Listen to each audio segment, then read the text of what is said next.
Assalamualaikum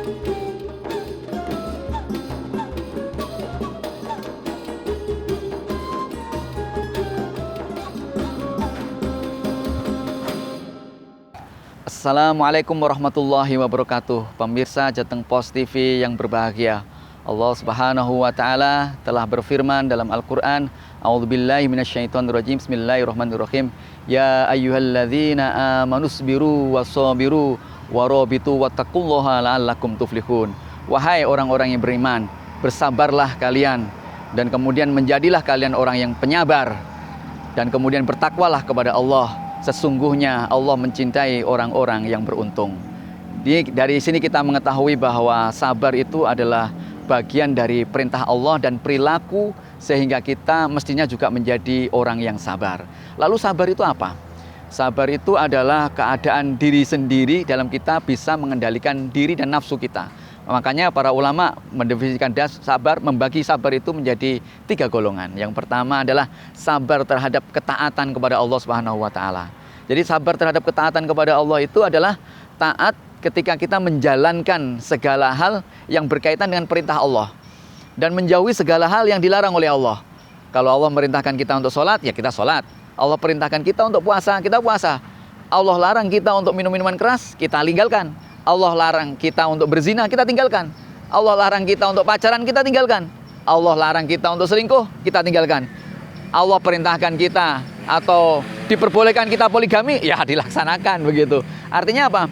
Artinya bersabar itu terhadap ketentuan dan ketaatan Allah. Kita ikuti aturan main yang Allah telah berikan. Dalam ketaatan ini semuanya kita lakukan. Kalau kita suruh menjauhin babi dari makanan haram, ya kita jauhi begitu. Kalau kita disuruh berpuasa, kita berpuasa. Melakukan amalan yang baik, kita disuruh, ya disuruh kita laksanakan. Itu namanya sabar dalam ketaatan.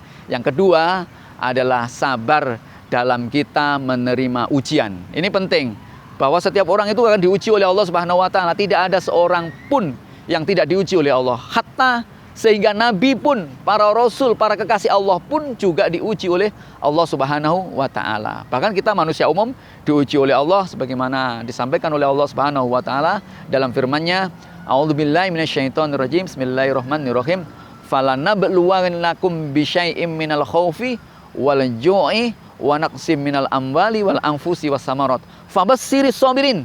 Bahwa Allah itu akan menguji umat manusia itu dengan rasa khauf, rasa takut, kemudian rasa lapar, kemudian krisis keuangan, randuwe duit, kentean duit, lah itu merupakan ujian itu.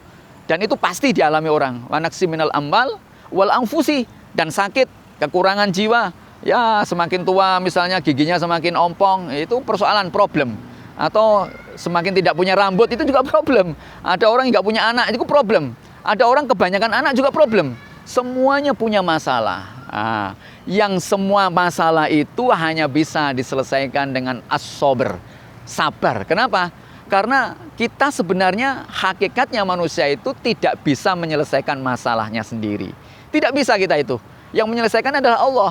Dan Allah sudah ngasih tahu jalannya bagaimana menyelesaikan masalah itu dengan apa? Dengan sabar. Tunggu baik. At-tobur kalau dalam bahasa pesantren. Tobur, sabar itu bagian daripada tobur. Tobur itu antri. Jadi kita ikhlas di belakang orang, itu orang banyak nggak nyerobot. Kita antri, ikuti aturan mainnya, itu namanya sabar. Sabar ketika kita diuji dengan kemiskinan. Sabar ketika kita diuji dengan musibah. Karena fabassiris sabirin, beri kabar gembira kata Allah bagi orang-orang yang bersabar. Karena di balik semua musibah yang kita alami itu pasti ada hikmahnya. Lalu hikmahnya apa? Kita belum tahu saat ini. Ketika persoalan itu sudah selesai, sudah melewati, ujian itu sudah selesai, kita baru tahu, oh hikmahnya itu ternyata ini. Itulah yang disebut sebagai sabar. Sebagaimana Nabi Musa juga nggak tahu kalau tongkatnya yang disuruh melemparkan oleh Allah ke lautan itu akan kemudian membelah lautan. Rupanya hikmahnya itu. Kalau tongkatnya dilemparkan kemudian menjadi ular, rupanya hikmahnya itu. Kita semua tidak tahu setelah kejadian atau peristiwa itu sendiri terjadi. Oleh karenanya kita diharapkan sabar terhadap segala ujian Allah Subhanahu wa taala, meliputi ujian ketakutan, rasa lapar, krisis keuangan, kemudian krisis jiwa termasuk badan kita itu, dan krisis panen. Mungkin sekarang susahnya makanan atau susahnya buah-buahan itu bagian daripada ujian. Semuanya diuji. Ngatasinya gimana? Satu tok ngatasi. Ujiannya banyak, tapi ngatasinya caranya cuma satu, yaitu dengan cara sabar. Fabasyiris shabirin. Kemudian yang ketiga adalah sabar ketika kita mendapatkan nikmat. Bagaimana ini? Kok kita mendapatkan nikmat suruh sabar? Ya, kita suruh sabar untuk tidak israf, tidak berlebihan atas nikmat yang telah Allah karuniakan kepada kita. Kita gunakan di jalan yang tepat. Kalau kita diberi kekuasaan, maka kita gunakan kekuasaan kita ini dengan jalan yang tepat. Kalau kita jadi pengusaha, kita uangnya banyak, ya kita gunakan uang kita ini untuk kemaslahatan umat. Kalau kita ini jadi pejabat, kita gunakan jabatan kita itu untuk kepentingan umum.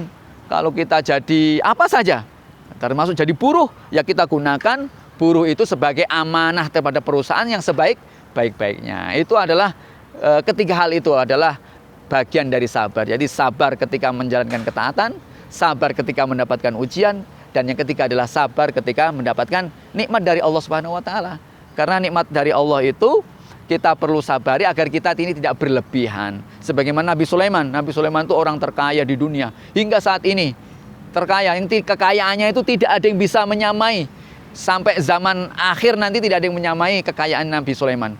Tetapi Nabi Sulaiman adalah termasuk orang-orang yang bersabar. Tetapi Nabi Sulaiman adalah termasuk orang-orang yang berilmu. Karena dengan berilmu itulah dia menjadi penyabar. Karena perintah Allah sekali lagi, kita diperintahkan untuk bersabar. Isbiru, kita diperintahkan untuk bersabar. Tapi tidak itu saja, kita juga diperintahkan untuk menjadi wasobiru. Wasobiru artinya penyabar, menjadi orang yang sabar. Tidak hanya sabar saja perilaku kita, tapi menjadi penyabar. Benar-benar sabar itu sudah menjadi perilaku dalam kehidupan kita. Demikian, mudah-mudahan Allah memberikan keberkahan kepada kita, kesabaran dalam setiap mengatasi masalah. Dan ingat satu hal lagi yang diperingatkan oleh Luqman Al-Hakim dalam surat Al-Luqman. Dia memperingatkan kepada anaknya akan kesabaran ini, tentang pentingnya kesabaran ini. Ya bunayya aqimus sholata wa'mur bil ma'ruf wanha 'anil munkari wasbir 'ala ma asabak, kata Luqman. Wahai anakku, laksanakanlah sholat, kemudian tunaikan zakat, kemudian bersabarlah kalian atas apa yang akan menimpa pada kalian di kemudian hari. Karena Luqman tahu persis bahwa kehidupan kita ini penuh dengan ujian. Mudah-mudahan bermanfaat. Billahi taufiq wal hidayah. Wassalamualaikum warahmatullahi wabarakatuh.